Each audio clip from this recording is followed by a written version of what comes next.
Реформа в системе здравоохранения, модернизация больниц, платная и бесплатная медицина. Эти темы сегодня в центре внимания. Как сделать медицину в Абхазии доступной и качественной? Об этом мы поговорим с министром здравоохранения Астамуром Гуния. Астамур Карбевич, здравствуйте. Спасибо, что согласились на интервью. Здравствуйте, Асма. Здравствуйте, дорогие телезрители. Вы в должности министра здравоохранения уже около 2 месяцев. И, конечно же, сразу после вашего назначения все представители СМИ, в том числе и мы, пытались взять у вас интервью, но вы отказывались. Мы полагаем, что вы изучали ситуацию за это время. Как вы оцениваете здравоохранение страны сегодня? Какие самые основные проблемы, первостепенные задачи, которые необходимо решить? Как вы понимаете, здравоохранение это же не только строительство там больницы, поликлиник, там самого повышения квалификации докторов, медицинских работников. Здравоохранение это система. И надо признать, что на сегодняшний день у нас система здравоохранения требует глубоких изменений, глубокой реконструкции. Я как человек, который в системе здравоохранения около 30 лет, начинал врачом-хирургом, врачом-урологом, потом заведовал отделением, потом был главным врачом инфекционной больницы и буквально недавно на руководящую должность в аппарат министерства я попал. Я знаю это все изнутри, знаю все проблемы. Проблем много. И неправильно будет, если мы будем эти проблемы скрывать. Мы пытаемся их вскрыть, насколько это возможно, и попытаться их решить. Вообще здравоохранение – это уверенность гражданина в получении качественной помощи в разных ситуациях, в разных лечебных учреждениях, получить качественную помощь и быструю помощь. Я был с инспекцией во всех лечебных учреждениях Абхазии, во всех центральных районных больницах был.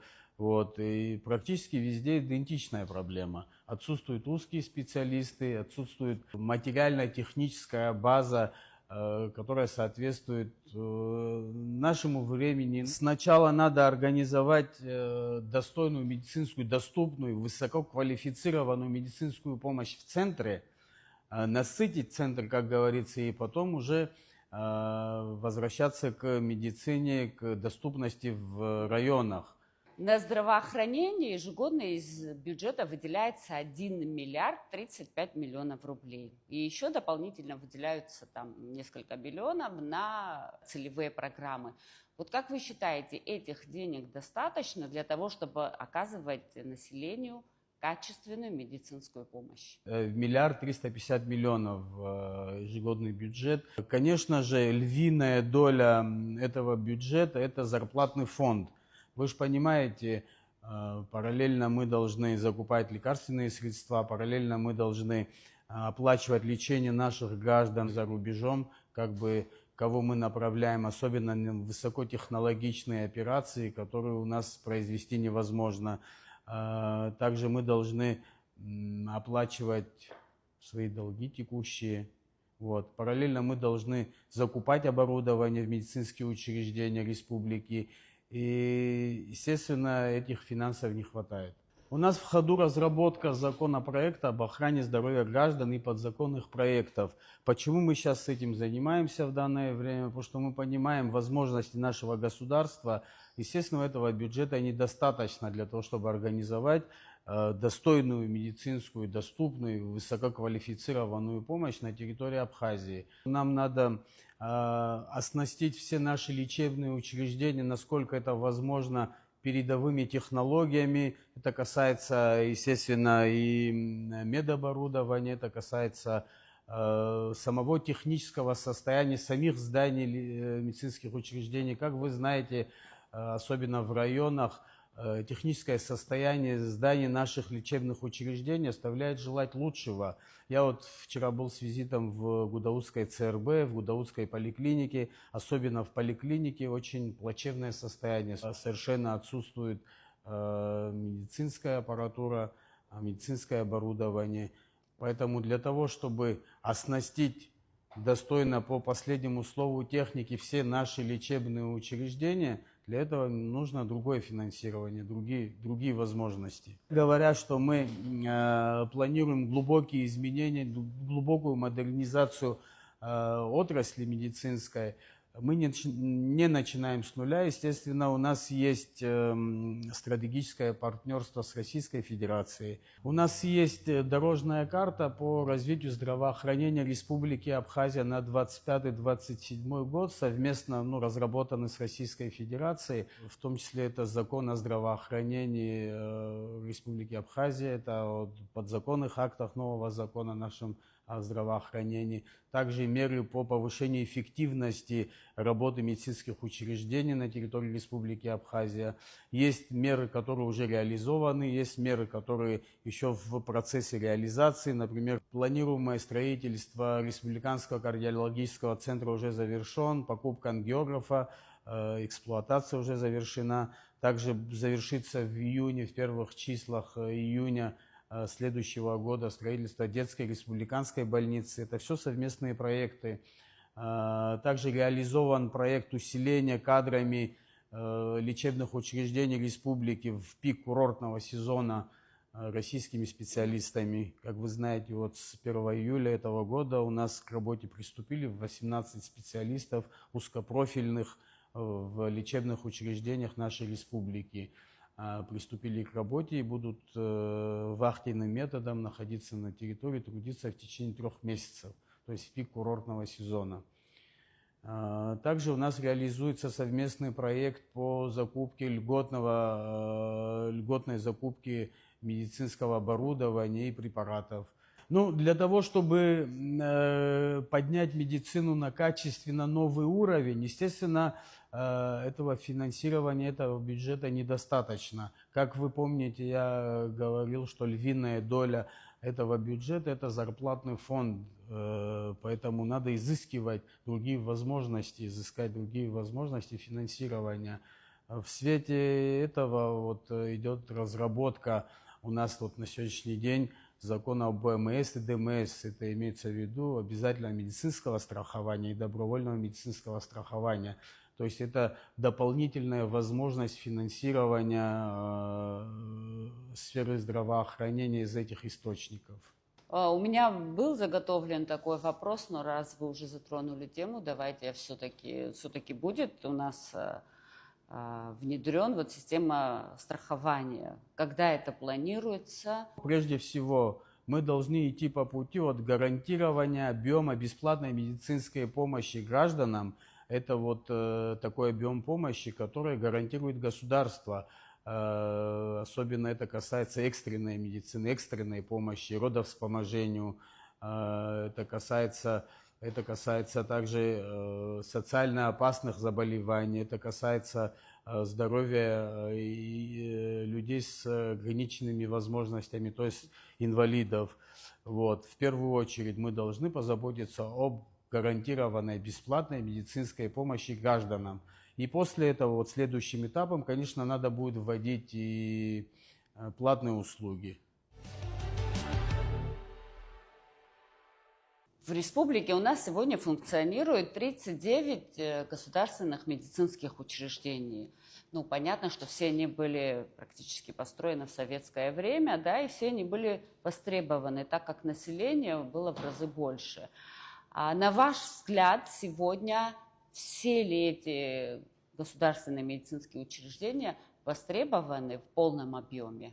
Как строится центральная районная больница, как вообще организовывается медицинская помощь на основании статистических данных, какое народонаселение, какое количество народа в данной местности, какой оборот коек предполагается, какая нагрузка на койку, и на основании этого строится лечебное учреждение. На сегодняшний день, естественно, плотность населения намного меньше, чем в советское время, поэтому нагрузка на эти лечебные учреждения, нагрузка на койку этих лечебных учреждений в разы меньше. На наш взгляд, конечно же, нахождение этих лечебных учреждений не экономически не оправдана. Загруженность всех этих районных больниц, наверное, на 20%. Этому есть, естественно, причины, потому что в районах очень малое количество населения. Эти все лечебные учреждения не оснащены материально-технически, достойно не оснащены. Естественно, отсутствуют узкие специалисты. В силу этого больные в основном все транспортируются в центры. Возьмем как пример вот Творчальскую больницу. Вот есть Творчальская больница, есть в Гале больница, есть в Очимчире больница. Конечно, на содержание всех этих больниц и медицинского персонала, естественно, государство выделяет деньги, но пациентов практических у них нет. Как возможно организовать лечебный процесс так, чтобы это было эффективно и для пациентов, и для врачей, и для государства? Возможно что-то сделать, но сейчас мы же не возьмем и не закроем Творчальскую больницу. Естественно, содержать ЦРБ в таком виде, в каком оно сегодня есть, это экономически нецелесообразно. У нас есть мысли, это мы представим потом руководству республики, руководству района. Возможно, стоит, учитывая место расположения Творчальской ЦРБ, это горный район, чистый воздух, да, вот и все остальное, наличие там термальных вод и всего остального, возможно, стоит там организовать некий реабилитационный центр. У нас тем более отсутствует на сегодняшний день реабилитационный центр для граждан после 16 лет. Поэтому есть мысли загрузить ЦРБ города Творчал именно вот таким функционалом.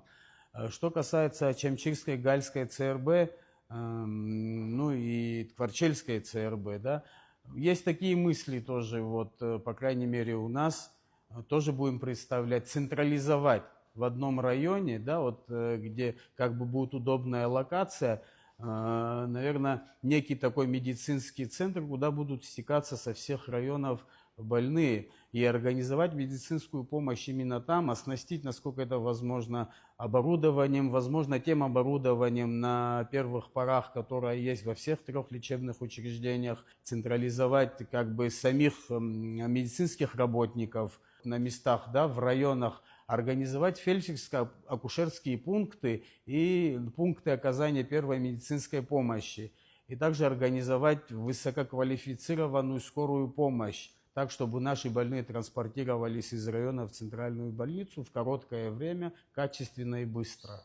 Но, знаете, во всех лечебных учреждениях есть, конечно, операционные, что в Творчальском, что в Очамчирском, что в Гальском районе, но чтобы произвести оперативное вмешательство, для этого нужна бригада из хирургов, реаниматолог, и после операции еще реанимационные как бы мероприятия, реанимационный зал. Это все организовать на достойном уровне на сегодняшний день, ввиду нехватки узких специалистов, ввиду недостаточного как бы материально-технического оснащения, на сегодняшний день это невозможно. Поэтому будет более целесообразно транспортировать их в центр. По крайней мере, это на сегодняшний день так. Что будет через какое-то время, когда у нас увеличится плотность населения в этих районах, это уже другой вопрос. На сегодняшний день целесообразнее их транспортировать. То есть на местах оставить как поликлиники, где могли бы оказать первую какую-то необходимую помощь, а потом карета скорой помощи доставляет больных в нужное место. Так планируется. Такие у нас планы, но опять-таки это у нас в планах, это все обосновано, это все на основании статистических данных. Вот. Это все мы будем представлять и будем принимать решения. Общая численность медицинского персонала сегодня в госучреждениях, медицинских учреждениях составляет 2743 человека, в том числе 621 врач и 1551 это средний медицинский персонал. Но количество как бы не маленькое для Абхазии, но и тем не менее у нас, вот вы тоже говорили выше, острая нехватка специалистов. Как вы собираетесь решать этот вопрос? У нас наблюдается дефицит узкопрофильных специалистов, таких как педиатры, хирургия, детские неврологи, реаниматологи, анестезиологи, детские, взрослые. У нас отсутствует гематолог вообще на территории Абхазии, детский гематолог. гистолог, психиатры детские. И как мы решили эту проблему, по крайней мере, как мы собираемся решать эту проблему. Чтобы вы понимали, у нас есть список наших учащихся, которые учатся за счет государства. В этом году мы разработали некий документ юридический, который обязывает их вернуться по окончанию учебы на территории Абхазии, отработать несколько лет. Вот мы такой документ сформировали, и сейчас в августе все наши учащиеся будут возвращаться и с Минздравом подписывать договор, обязательный договор. Это касается и учащихся, это касается и ординаторов. Также мы разработали несколько направлений, только те направления, которые мы будем финансировать. Это детская психиатрия, это педиатрия, это детская хирургия, это реанимация, анестезиология, это клиническая фармакология, только те специальности, которые остро необходимы сегодня на территории Республики Абхазия. То есть Минздрав будет финансировать именно те направления. Также к нам возвращаются наши учащиеся, которые по разным направлениям закончили разные вузы. Пытаемся их трудоустраивать, пытаемся сначала заполнить, наверное, сегмент столичный, все наши лечебные учреждения в столице. Ну и в перспективе мы их будем направлять в районные больницы. Я выше говорила, что у нас 39 государственных медицинских учреждений, но из них 16 подчиняются напрямую Минздраву. Вы тоже подтвердили эту информацию. А остальные районные больницы, они подчиняются напрямую администрации районов.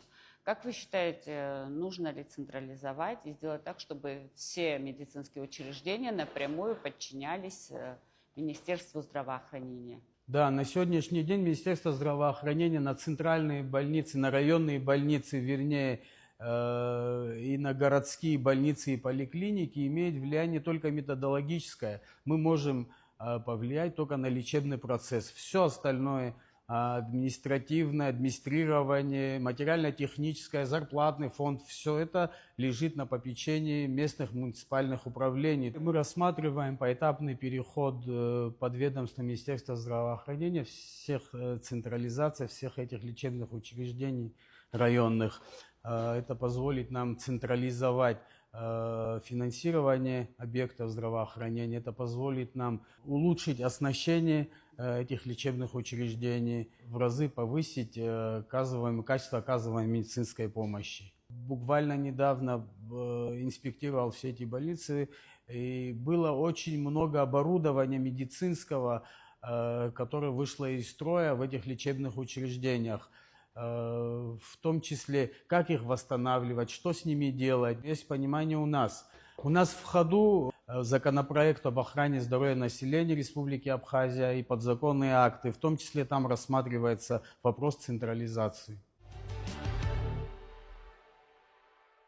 На сегодняшний день есть долг у Минздрава Абхазии перед российскими клиниками? Да, как вы знаете, высокотехнологическая помощь, особенно что касается операций на открытом сердце, операции на головном мозге, да, и другие высокотехнологические операции у нас на территории невозможно произвести, поэтому таких больных мы транспортируем на территорию Российской Федерации. Как правило, это дорогостоящие операции. Ввиду недостаточного финансирования за это время накопилось немалое количество долгов. Это еще касается закупки оборудования, это еще касается закупки лекарственных средств. Как-то разделили наш оставшийся бюджет до конца года по месяцам, мы оплачиваем долги, насколько это возможно. Чтобы вы понимали, почему эти долги образуются, в том числе, допустим, травматология, да, замена суставов. Да, у нас на территории, у нас в травматологическом отделении республиканской больницы производятся такие операции, замена тазобедренного сустава, замена коленного сустава. Но есть сложные операции, с которыми не справляются наши доктора по этой части. Таких больных мы тоже транспортируем на территорию Российской Федерации, в ЛПУ Российской Федерации. Эти операции дорогостоящие. Наша задача на сегодняшний день, как я вижу, как видит Министерство здравоохранения, аппарат министерства, да, максимально постараться организовать оказание высокотехнологической медицинской помощи в наших лечебных учреждениях. Что мы делаем для этого? Вот, например, вот в направлении травматологии буквально недавно мы общались с нашим гражданином, с нашим доктором, который трудится на территории Российской Федерации, в том числе любой сложности оперативные вмешательства на суставах, в том числе артроскопические операции, это операции внутрисуставные, малоинвазивные, в полной мере владеет этой техникой. Будем оснащать как бы травматологическое отделение и производить такие операции на местах. И мы сэкономим в разы, аккумулируем здесь наши финансы на территории Республики Абхазия. То же самое касается эндоскопических операций у детей, лор-операции. На территории Абхазии на сегодняшний день эндоскопические операции не производятся.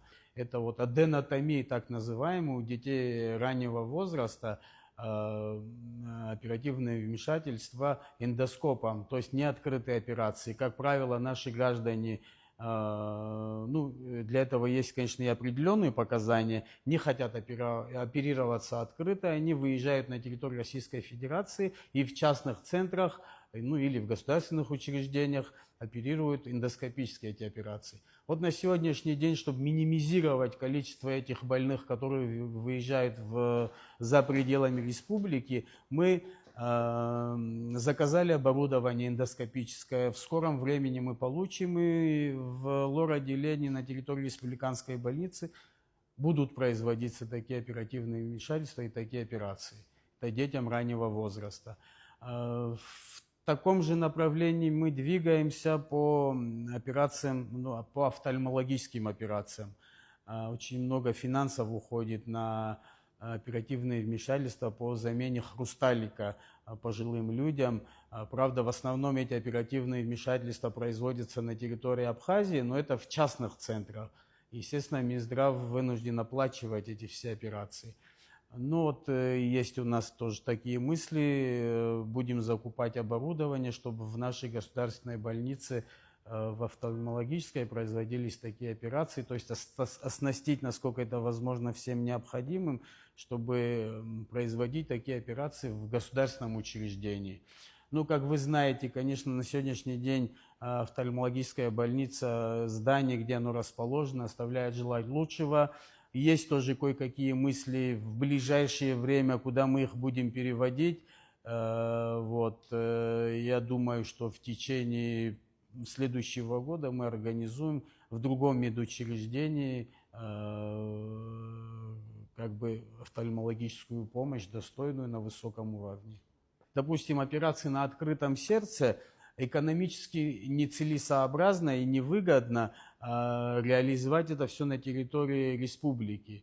Это нецелесообразно. Вот, ну, зато минимальные вмешательства, которые можно здесь производить, конечно, надо здесь производить.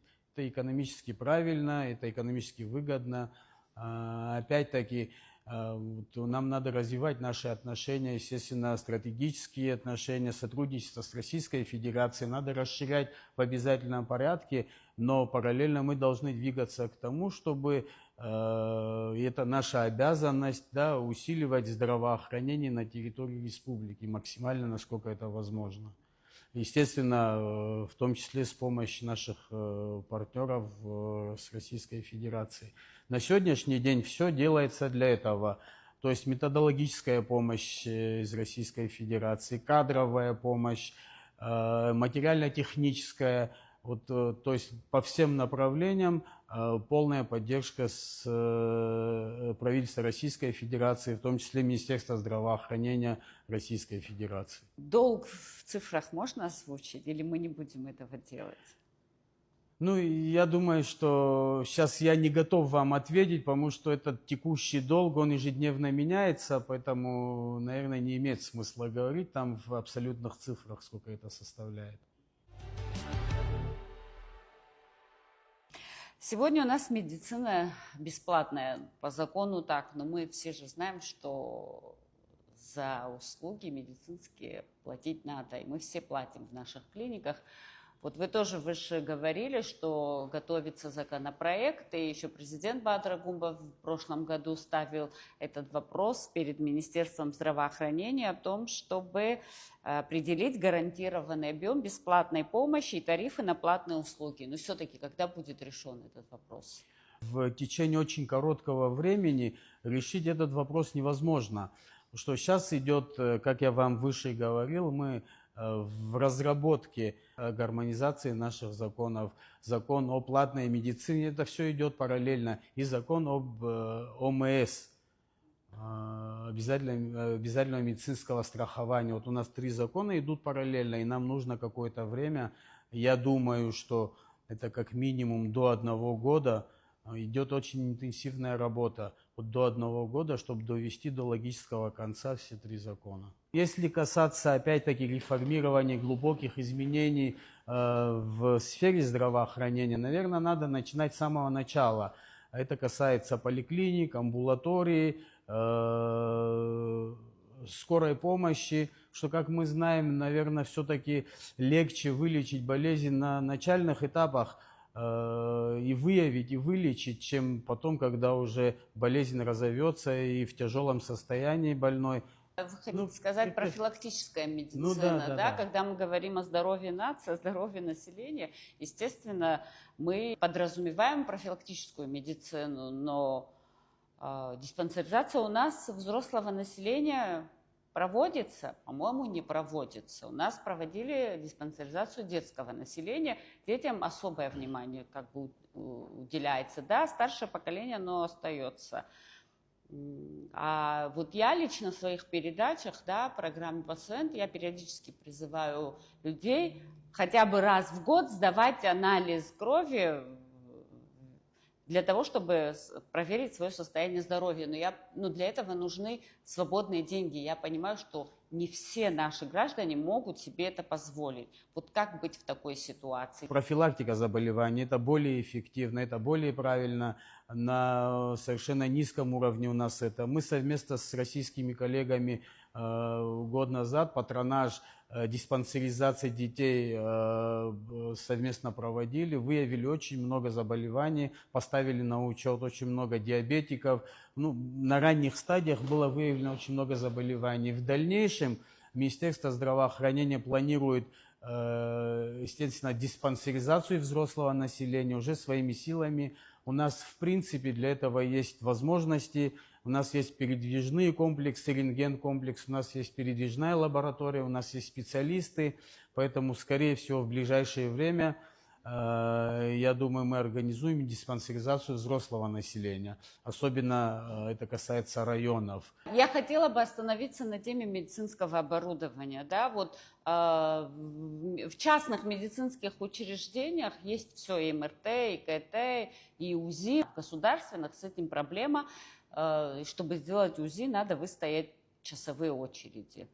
Как изменить эту ситуацию? Во-первых, начнем с того, что нам надо было произвести аудит всего оборудования, которое есть на территории Абхазии во всех лечебных учреждениях государственных.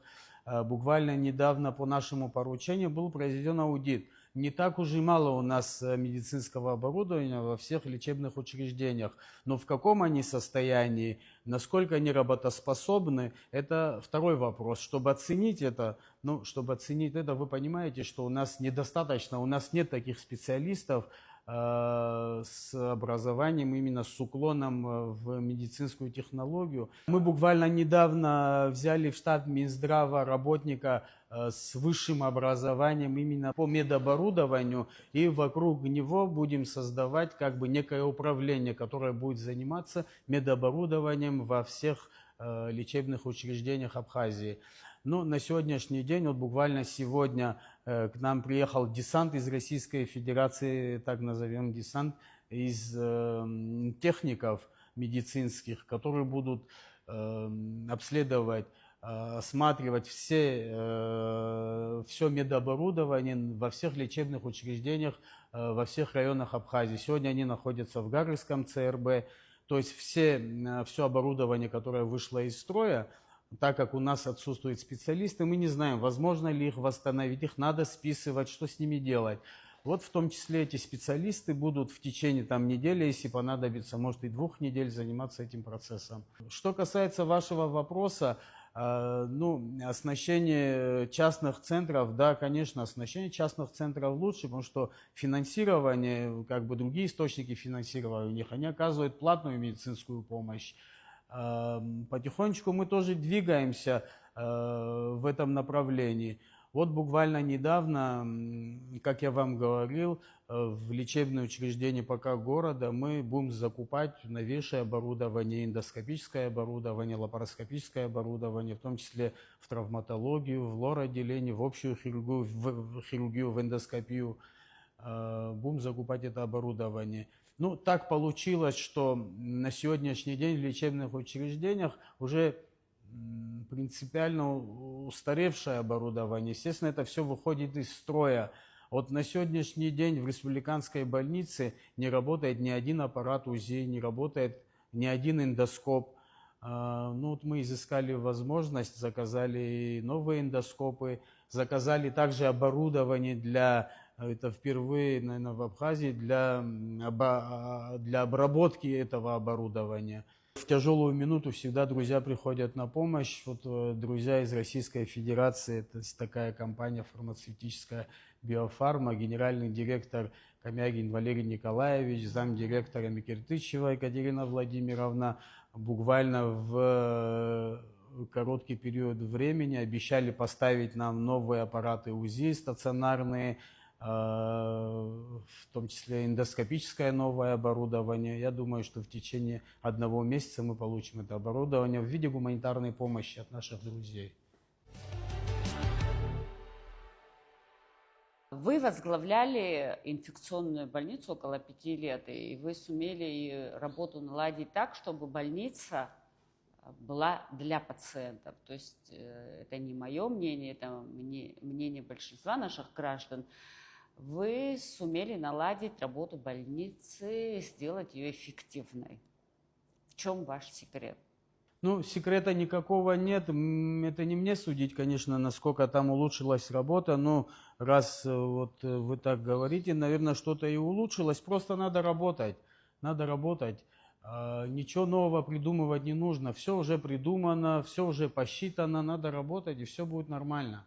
Добросовестно относиться к своей работе. Насколько у нас все это получится в Министерстве здравоохранения, в аппарате, я не могу сказать, но единственное, что я могу обещать, будем работать не покладая рук, будем пытаться все улучшить.